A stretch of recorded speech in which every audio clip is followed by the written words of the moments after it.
안녕하세요 여러분, 환영하고 축복합니다. 86일차입니다. 오늘은 하나님이 다윗을 택하신다 라는 주제로 하나님 말씀 같이 나누겠습니다. 우리가 지난 시간에 사울의 안타까운 모습을 보았습니다. 하나님은 계속 그에게 기회를 주셨음에도 불구하고 자기의 능력을 키우고 자기의 힘을 과시하는 사람이 되었습니다. 자, 이 나라는 세상 나라가 아닌 하나님이 왕이신 나라입니다. 그렇다면 인간왕은 어떤 왕이어야 되냐 하면 하나님을 대신해서 하나님의 성품과 하나님의 그 공의와 정의를 이제 표현하는 그런 왕이 되어야 된다는 것입니다. 자, 어려운 말로 대리 통치자가 되었어야 합니다. 그런데 자기가 마음대로 다 하려고 하죠. 하나님을 다 밀어내고 하나님의 왕되심을 거부하는 것입니다. 자, 그래서 하나님이 또 다른 사람을 세우시는데 그 사람이 다윗이라는 거죠. 다윗은 하나님이 생각하는 인간 왕의 이제 모델 왕이 되게 됩니다. 자, 오늘의 범위는 사무엘상 16장에서 18장 7절까지 보겠습니다. 우리 기도하고 시작하겠습니다. 하나님 아버지 감사합니다. 오늘 또 저희가 진리의 말씀 앞에 앉았습니다. 하나님, 하나님의 말씀이 중심되지 못하면 우리도 사울처럼 우리 스스로 왕이 되어져 버립니다. 오늘 또 다윗의 모습을 보면서 다윗은 내 마음에 합한 자라고 했습니다. 하나님, 우리 또한 부족하지만 다윗처럼 하나님의 마음에 합한 사람, 하나님을 기쁘시게 하는 사람 되고 싶습니다. 말씀을 통해서 성령 하나님 우리 각자에게 주님 말씀해 주시기를 소망합니다. 이 시간에도 성령 하나님 온전히 주장하시고 다스려 주십시오. 예수님의 이름으로 기도드렸습니다. 아멘. 네, 오늘의 리딩 가이드 보겠습니다. 사울 왕이 하나님을 배신한 후에 하나님께서는 사무엘에게 새로운 왕을 찾도록 명령하십니다. 역사의 중심이 이제 사울에게서 다윗에게로 옮겨가는 이제 순간입니다. 하나님의 영이 떠나니까 사울에게는 악령이 이제 주장하게 되죠. 그러니까 막 미친 사람처럼 막 이렇게 하니까 사울의 신하들이 왕이시여 악기 잘 다루는 사람을 이제 들이셔서 그 사람이 악기를 타면 왕이 치유될 것입니다. 자, 그렇게 해서 다윗이 들어오게 되죠. 자, 처음에는 수금 타는 자로 들어갔다가 자, 그가 치료가 되니까 이제 사울이 너무너무 신음하게 되는 거예요. 그래서 그를 바디가드로 삼습니다. 이제 경호원으로 삼는다는 거죠. 자, 그래서 이제 이제 실력을 인정받게 되는데 그 이후에 자, 블레셋과의 전투가 벌어집니다. 그때 그 대장이 바로 골리앗이죠. 그는 세상 나라의 왕 네피림이라고 할 수 있습니다. 자, 그 사람을 다윗이 이제 쓰러뜨리는 장면을 우리가 보게 됩니다. 자, 그리고 나니까 다윗의 인기가 점점 높아지게 됩니다. 사울 왕은 그를 그러자 이제 자신의 궁으로 불러들입니다. 그리고 사울의 아들 요나단은 다윗과 정말 제일 가까운 친구가 되고요. 그들은 서로를 형제처럼 사랑하게 됩니다. 그렇지만 인기가 계속 올라가니까 사울은 다윗을 질투하게 됩니다. 그래서 결국 다윗을 죽이고자 이제 계획하게 됩니다. 네, 오늘의 가이드 맵을 보시면 이제 블레셋과 자, 이스라엘과 이제 싸우게 됩니다. 골리앗과 다윗의 전투 있죠. 그것이 오늘 이제 나오게 되는데요. 이제 골리앗은 블레셋 진영의 이제 장군입니다. 이스라엘 진영에는 아무도 못 나갑니다. 그래서 다윗이 나가게 되죠. 자, 그런데 우리 지도에서 이제 잠깐만 이제 조금 더 추가해서 우리가 한번 볼게요. 자, 우리가 블레셋은 제가 5개의 도시가 하나의 블레셋이라는 나라가 됐다고 했어요. 자, 블레셋 나라를 이야기할 때 제가 이렇게 갈고리식으로 이렇게 그렸습니다. 자, 이렇게 밑에서 한번 해볼게요. 가사가 지금 가자 지구라고 했습니다. 가사, 아스글론, 아스돗. 자, 제일 위에 에그론 조금 들어가서 에그론 밑에 가드가 있습니다. 자, 이렇게 처음 들으면 이상해도 자꾸 하다 보면 재미가 있습니다. 다시 한번 해보실까요? 가사, 아스글론, 아스돗. 자, 조금 들어가서 에그론 밑에 가드가 있습니다. 자, 우리가 지난번에 언약궤를 옮길 때 자, 이런 식으로 그런 식으로 했던 거 한번 떠올려 보세요. 자, 에그론 밑에 가드가 있는데 지난번에는 제일 마지막에 언약궤가 있었던 곳이 블레셋의 에그론입니다. 자, 에그론에서 제일 가까운 곳이 베스메스고요. 그래서 베스메스로 옮겼죠. 자, 오늘은 에그론 밑에 가드라는 도시가 있습니다. 가드 옆에 아세가라는 작은 지역이 나오는데요. 자, 거기에서 블레셋이 이제 군대를 이제 진을 치고 있게 됩니다. 그리고 그 사이에 엘라 골짜기라는 것이 이제 있습니다. 그리고 나서 이제 이 가드는 조금 미치죠. 그러니까 유다지파 땅입니다. 유다지파 땅에 소고라는 지역이 있습니다. 자, 그 지역에서 아세가와 소고 사이에 엘라 골짜기가 흐르고요. 거기에서 오늘 전쟁이 일어나게 됩니다. 이제 본문으로 들어가서 16 10절을 16장에 우리가 오겠습니다. 자, 이제 하나님이 다윗을 택하시는 것이 나오는데요. 자, 사무엘에게 이렇게 여호와께서 말씀하십니다. 내가 이미 사울을 버려 이스라엘 왕이 되지 못하게 하였거늘 네가 그를 위해 언제까지 슬퍼하겠느냐. 자, 너는 뿔에 기름을 채워가지고 베들레헴 사람 이새에게로 보내리니 내가 너를 보낸다. 내가 그의 아들 중에서 한 왕을 보았다. 이렇게 이야기하는 거예요. 그러니까 2절에 사무엘이 내가 어찌 갈 수 있으리까? 이걸 알면 사무엘이 나를 죽일 것이다. 그렇게 하니까 하나님 팁을 가르쳐 주죠. 너는 암송아지를 끌고 가서 내가 여호와께 제사를 드리러 왔다 하고 이새를 제사에 청하라. 내가 네게 행할 길을 가르치리니 내가 네게 알게 하는 자에게 나를 위하여 기름을 부을지니라. 자, 기름을 붓는다는 게 아무에게나 기름을 붓는 것이 아닙니다. 하나님께서 기름을 부어서 일을 하시는데요. 왕이 될 사람, 그리고 제사장, 선지자, 이 세 직책을 가진 사람에게만 이제 기름을 붓는 거예요. 지금 이 이새의 아들에게 기름을 붓는다는 것은 왕이 될 사람이다. 이제 이 말인 거죠. 자, 그래서, 자, 어째 해가지고 우리가 이제 이 내용은 거의 다 알고 있죠. 그래서 이제 그 이세 아들들 다 오게 합니다. 그런데 첫 번째 아들이 왔어요. 그 아들의 이름이 엘리압이죠. 6절로 가겠습니다. 그들이 오매 사무엘이 엘리압을 보고 마음에 이르기를 여호와의 기름 부으실 자가 과연 주님 앞에 있도다 하였더니, 자, 이 사무엘은 그 당시에 영적으로 제일 탁월한 사람이었습니다. 사무엘 같이 영성이 깊은 사람도 외모를 보고 엘리압을 보고 한눈에 기름 부을 자라 이렇게 이야기한 거죠.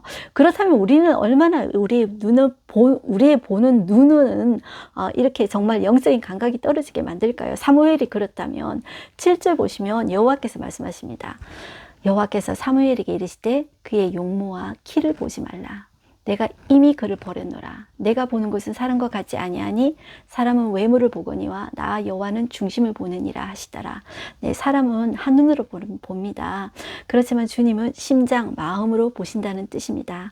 저희도 이렇게 담임 목회를 한 10년 정도 하면서 사람을 많이 겪어봤잖아요. 자, 그런데 한눈으로 봐서는 사람을 알지 못하더라고요. 우리 말에 이런 말이 있더라고요. 사람은 봄, 여름, 가을, 겨울 다 겪어봐야 된다고. 사람을 겪어봐야 알잖아요. 인간도 그런데 겪어봐야 아는 것이 인간입니다. 겪어봐도 여러분들 그 마음의 중심 속은 10길 물속은 알아도 사람 속은 모르는 게 인간입니다. 그런데 하나님은 우리의 중심을 보신다는 거죠. 그런데 하나님 볼 때 엘리압은 아니라는 거죠.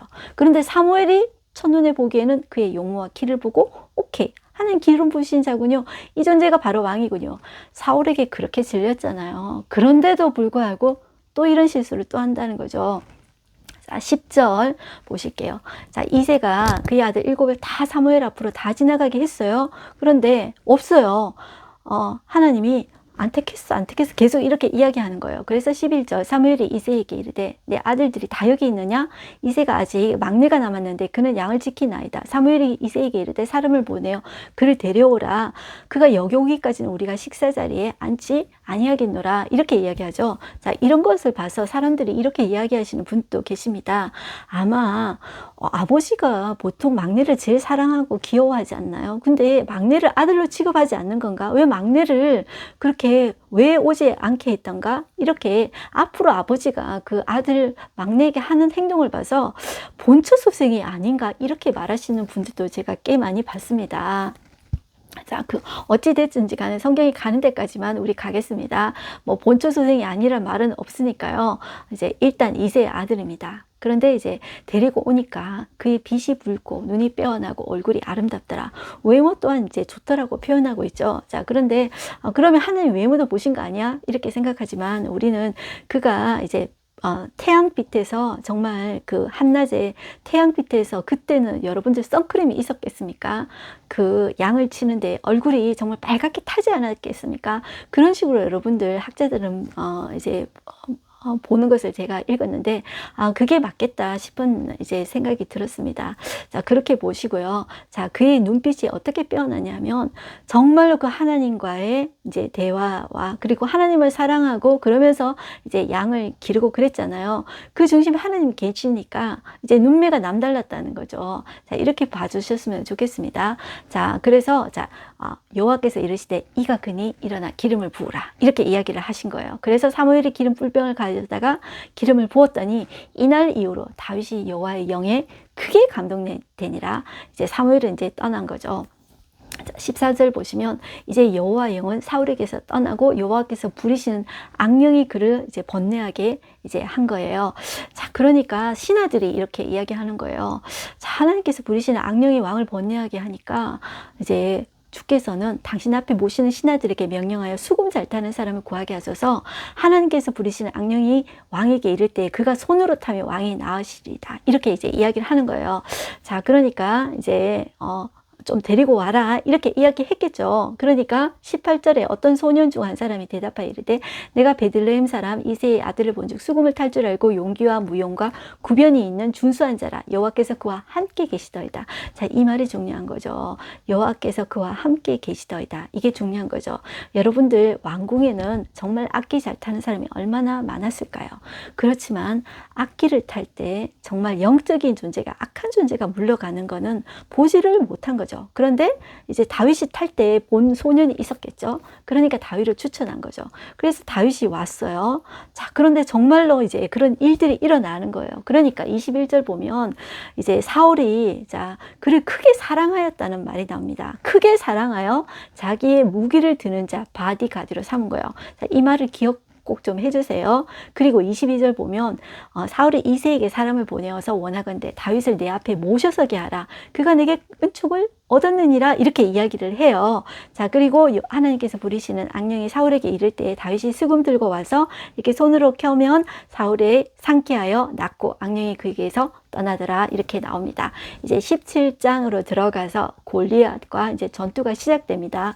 전투가 시작되는데 제가 이제 지도할 때 말씀드린 것처럼 이 골리앗은 가드 사람입니다. 이제 가드 사람 그리고 엘라 골짜기를 중간에 두고 자, 아세가 사이하고 이제 유다 지파 소고에서 이제 진을 치고 이제 대립하고 있는 중이다. 이렇게 이제 떠올려 보시고요. 1절 보겠습니다. 블레셋 사람들이 그들의 군대를 모으고 싸우고자 하여 유다에 속한 소고에 모여 소고와 아세가 사이에 에베스담림에 진침해 사울과 이스라엘 사람들이 모여서 엘라 골짜기에 진치고 블레셋 사람들을 대하여 전열을 벌였으니 자, 블레셋 사람들은 자, 이쪽에 자, 서고 이스라엘 사람들은 저쪽에 섰다. 그 사이에는 엘라 골짜기가 있었다. 자, 이렇게 보시면 되고 그 다음에는 그 골리앗의 용모에 대해서 이야기를 하고 있습니다.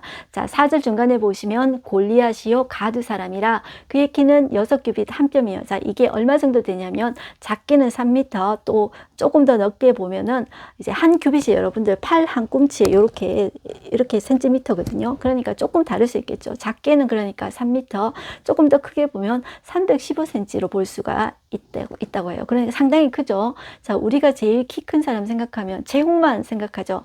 최홍만 218이랍니다. 서장훈은 205라고 해요. 자, 그리고 머리에는 노트구를 썼습니다. 그리고 몸에는 비늘 갑옷을 입었는데 그 갑옷의 무게가 노도 5,000세겔이라고 하는데 이거를 킬로그램으로 하면은 57kg나 된대요. 여러분들 57kg래요. 엄청 무겁죠.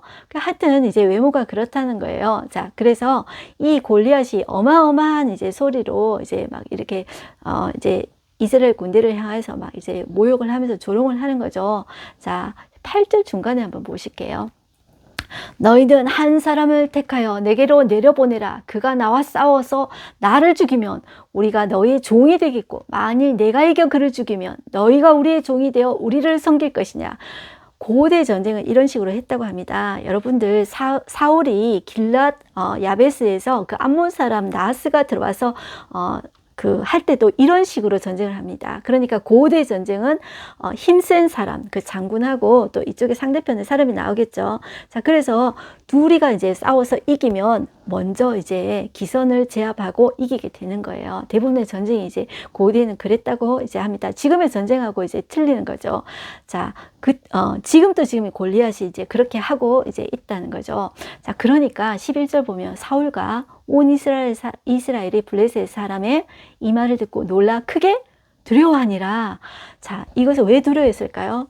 우리는 하나님의 나라고, 자, 하나님이 우리를 지켜주신다. 여기에 대한 믿음이 없는 거예요. 하나님이 우리를 구원하신다. 그런 믿음이 없으니까 사울이 지금 당장 내가 힘이 없고 부족하니까 벌벌벌벌 이제 떠는 거죠.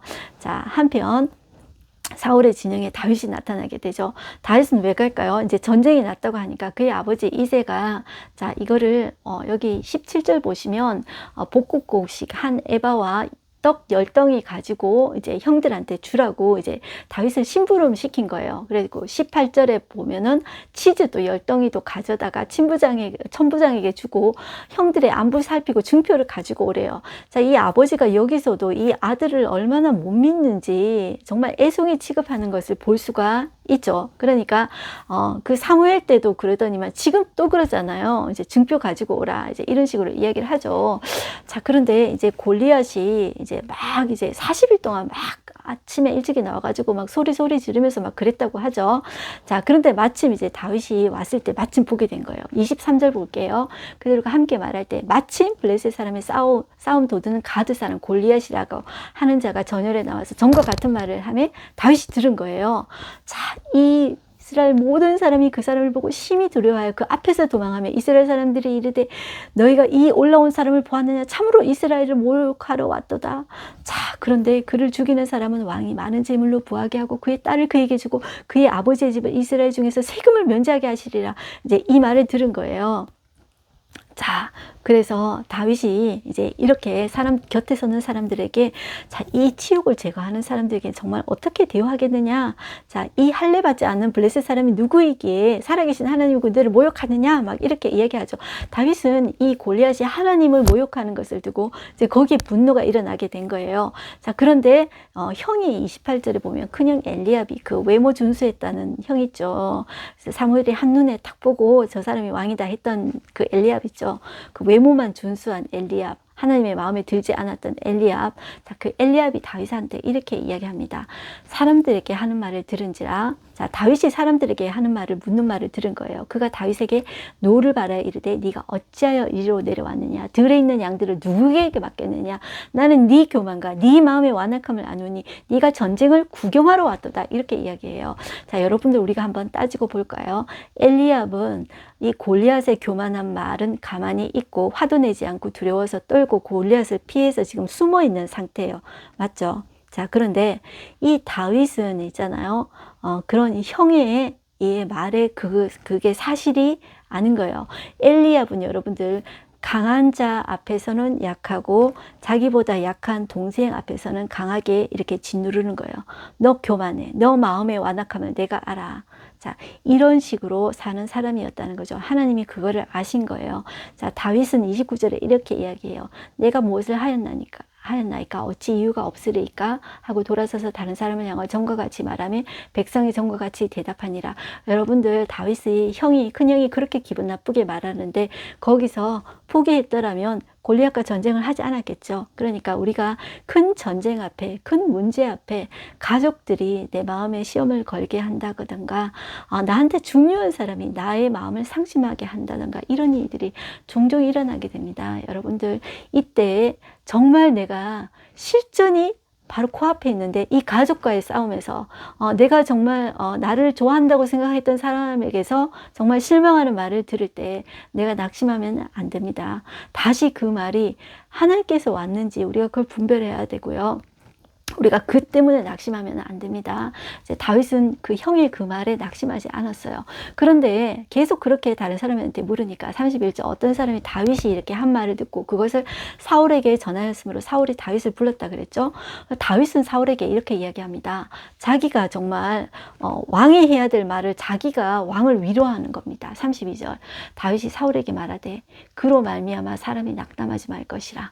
자, 누구로 말미암아? 골리앗으로 말미암아 사람이 낙담하지 말 것이라. 주의 종이 가서 저 블레셋 사람과 싸우리이다. 사울이 다윗에게 이르되 네가 가서 저 블레셋 사람과 싸울 수는 없으리니 너는 소년이요 그는 어려서부터 용사임이라. 다윗은 이렇게 자신 있게 말합니다.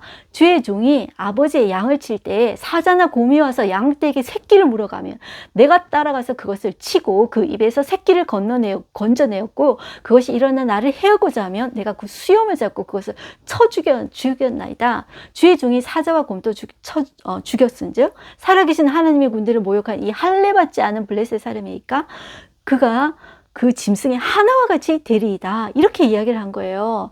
자, 이렇게 이야기하니까 자, 주께서 여호와께서 나를 건지실 것이다. 나를 사자와 곰의 발톱에서 건져내신 그 하나님께서 나를 이 블레셋 사람의 손에서도 건져내시리이다. 자, 그렇게 하니까 왕이 이제 가라. 여호와께서 너와 함께 하시기를 원하노라. 그래서 사울의 자기 군복을 입히니까 안 맞아가지고 그냥 다윗이 자기 이제 가는 손에 막대기 가지고 이제 물맷돌 가지고 이제 갔던 거 아시죠? 자, 손에 막대기 가지고 시내에서 매끄러운 돌 5개 골라서 자기 목자의 제구라는 것은 여러 가지 도구를 말합니다. 그러니까 여기서는 평소에 이제 다윗이 이제 가지고 다닌 이제 그 주머니 목동 다윗이 평소 가지고 다닌 목자의 주머니를 이제 가리킨다고 이제 합니다. 이 제구라는 뜻이. 자, 이것을 이제 주머니에 넣고 손에 물매 가지고 이제 블레셋 사람에게로 이제 나아간 거죠. 자, 여기에서 블레셋 사람이 이제 다윗을 보고 업신여겼다고 나오죠. 왜냐하면 애송이가 나왔잖아요. 자, 43절 블레셋 사람이 다윗에게 이렇게 이야기합니다. 네가 나를 개로 여기고 막대기 들고 내게 나왔느냐? 그의 신들의 이름으로 다윗을 저주하고 블레셋 사람이 또 다윗에게 이르되 내게로 나오라.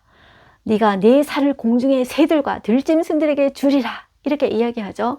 자, 이 다윗은 지금 형의 기분 나쁜 말 또 패스합니다.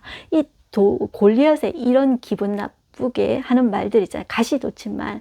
자, 이거를 마음에 유념해 두지 않습니다. 그가 유념해 두는 것은 오직 하나님의 말씀입니다. 45절 보시면 다윗이 이 블레셋 사람한테 어떻게 이야기하냐면 너는 칼과 창과 단창으로 내게 나오거니와 나는 만군의 여호와의 이름 곧 네가 모욕하는 이스라엘 군대의 하나님의 이름으로 내게 나아가노라. 오늘 여호와께서 너를 내 손에 넘기시리니 내가 너를 쳐서 내 목을 베고 블레셋 군대의 시체를 오늘 공중의 새와 땅의 들짐승들에게 주어 온 땅으로 이스라엘의 하나님이 계신 줄 알게 하겠고 또 여호와의 구원하심이 칼과 창에 있지 아니함을 이 무리에게 알게 하리라. 전쟁은 여호와께 속한 것인즉 그가 너희를 우리 손에 넘기시리라. 이 소년 다윗은 무엇을 알았냐면 이것은 칼과 창, 힘으로 싸우는 싸움이 아니라 여호와께서 구원하신다. 너는 지금 너 이거 나오지? 너 골리앗 너하고 누구하고 싸우는 거냐면 여호와 하나님하고 싸우는 거야. 이것을 다윗이 분명히 아는 것입니다. 그래서 우리가 어떤 큰 문제, 전쟁과 같은 그 큰 문제 앞에서 우리는 어떻게 선포해야 되냐면 너는 그것으로 나오지 나는 누구로 나온다. 나는 여호와께서 나의 구원자이심을 그 사실을 가지고 나온다. 내가 하나님의 자녀이다. 그 사실을 가지고 여러분들 서셔야 됩니다. 저와 여러분들이. 자, 그래서 이 말은 칼과 창에 있지 아니함을 자, 이 무리에게 알게 하리라. 여호와께서 구원하신다. 이 말은 누구의 고백이었죠? 지난 시간 요나단의 고백이었습니다. 요나단이 전쟁을 승리를 이끈 것처럼 다윗도 이런 승리를 이끌어요. 그래서 자, 블레셋 사람이 이 말을 쳤어요. 그런데 그 골리앗이 머리에 노트북을 썼잖아요. 그런데 어떻게 정중간에 급소를 딱 맞아가지고 막 이렇게 땅에 넘어진 거죠. 그래가지고 다윗이 달려가서 밟고 칼로 있잖아요. 그의 목을 뱉죠. 그래가지고 머리채를 이제 들고 왔죠. 자, 그것을 보고 블레셋 사람들이 막 무서워서 다 도망갔다고 나오죠. 그러니까 52절에 이스라엘 사람들과 유다 사람들이 다 일어나면서 소리 지르면서 블레셋 사람들을 쫓아가서 막 이겼다. 자, 이게 나오잖아요. 그리고 54절 다윗은 그 블레셋 사람 머리를 예루살렘으로 가져가고 갑주는 자기 장막에 이제 두었다. 이제 다윗이 사울 앞에 선 거예요. 그래서 이 사울이 있잖아요. 도대체 자기 군대 장관 아브넬한테 제가 누구야? 묻는 거예요. 그런데 아브넬이 모르겠대요. 도대체 누군지 모르겠대요. 자, 여러분들 제가 조금 전에 꼭 기억하시라고 그랬던 거 있잖아요. 다윗이 수금 탈 때 악령이 물려갔다 그랬죠. 그래서 사울이 다윗을 사랑했대요. 그래서 바디가드로 삼았다고 했죠. 그런데 그리고 이새한테 가가지고 내가 다윗을 이제 필요하니까 내한테 좀 있게 해라. 했는 거 아시죠? 그런데 왜 누구 집 아들인지도 모르고 뭐 많으니까 모를 수도 있어요. 그런데 처음 보는 사람처럼 이렇게 이야기할까요? 정말. 그리고 군대 장관 아브넬이 군대 장관이잖아요, 여러분들. 그러면 왕의 정말 보디가드가 다윗이잖아요. 그러면 적어도 이름 정도는 알아야 되는 게 군대 장관의 역할이 아닌가요?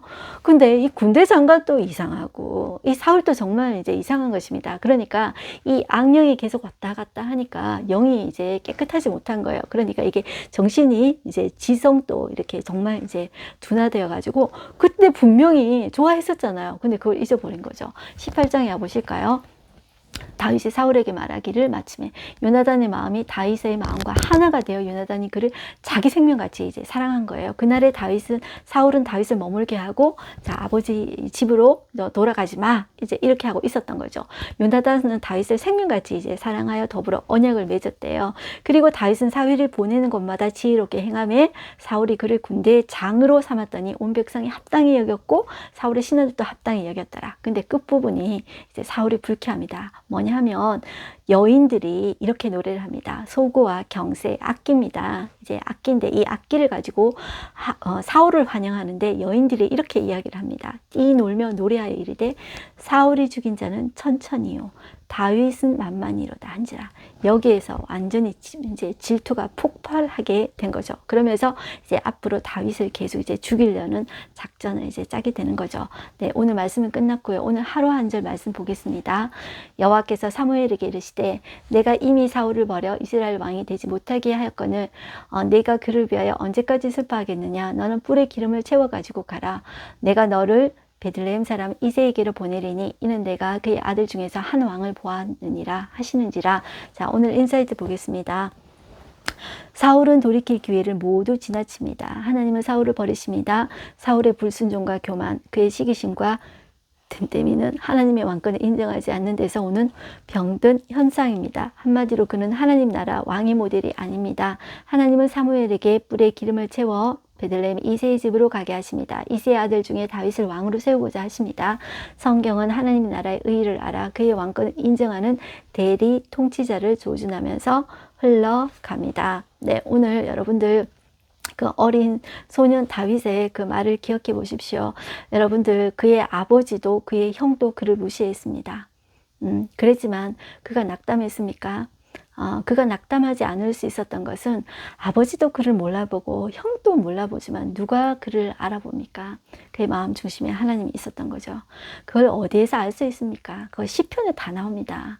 시편 1장 2절에도 그가 율법을 얼마나 사랑했는지 그 율법을 사랑한 것들이 이제 나옵니다. 오직 여호와의 율법을 즐거워하여 그 율법을 주야로 묵상하는 자가 복이 있는 자라고. 시편 1편은 복 있는 사람에 대해서, 복 있는 사람은 뭐 여러 가지 많지만 율법을 주야로 묵상하는 자, 그가 복 있는 자다, 이렇게 다윗은 고백합니다. 그의 다윗이 한 시편 119편에는 가장 큰 시가, 긴 시가 여러분들 시편 119편입니다. 그 시가 무엇으로 또 유명하냐면 긴 것으로 유명한 것이 아니라 그 모든 구절에 하나님의 말씀이 있습니다. 그만큼 말씀을 사랑했다는 거죠. 여러분들, 사람들이 여러분들을 몰라줍니까? 가족들이 여러분들을 몰라줍니까? 인정해 주지 않습니까? 그렇지만 우리에겐 누가 계십니까? 하나님은 우리의 아버지 되십니다. 나는 나를 잘 알지 못하고 우리 가족도 나를 잘 알지 못하고 인정해 주지 않을지라도 하나님이 나를 인정해 주십니다. 나를 세워 주십니다. 네, 우리가 어떻게 해야 될까요? 그 하나님의 말씀을 내 마음속에 새기고 또 새기고 품고 또 품고 계속 그러면 됩니다. 그러면 언젠가 하나님의 때에 기회를 주실 것입니다. 저와 여러분이 하나님 앞에 그런 쓰임받는 사람, 하나님의 마음에 합한 사람 되어지기를 소망합니다. 기도하겠습니다. 하나님 아버지 감사합니다. 오늘도 다윗과 골리앗 싸움에서 정말 말도 안 되는 그런 전투력이었습니다. 말도 안 되는 싸움이었습니다. 그럼에도 불구하고 이 싸움은 골리앗과 다윗의 싸움이 아니라 골리앗과 하나님과의 싸움이었습니다. 하나님, 사람이 어떻게 하나님을 이길 수 있을까요? 하나님, 우리가 당면한 문제들, 그 문제들을 우리가 하나님 앞에 맡기게 하여 주시옵소서. 그리고 우리가 하나님의 하시는 일들을 바라보며 우리가 하나님의 말씀을 우리 가슴 속에 새기고 또 묵상하고 또 품는 우리가 되게 하여 주십시오. 우리가 다윗처럼 하나님 마음에 합한 사람 되게 하여 주시옵시고 하나님 손에 쓰임받고 또 하나님 앞에 올라가는 우리의 하나님의 자녀 되게 하여 주시옵소서. 말씀 붙잡고 승리하는 오늘 하루 될 수 있도록 성령 하나님 역사해 주십시오. 예수님의 이름으로 기도드렸습니다. 아멘. 네, 여러분들 오늘도 승리하십시오.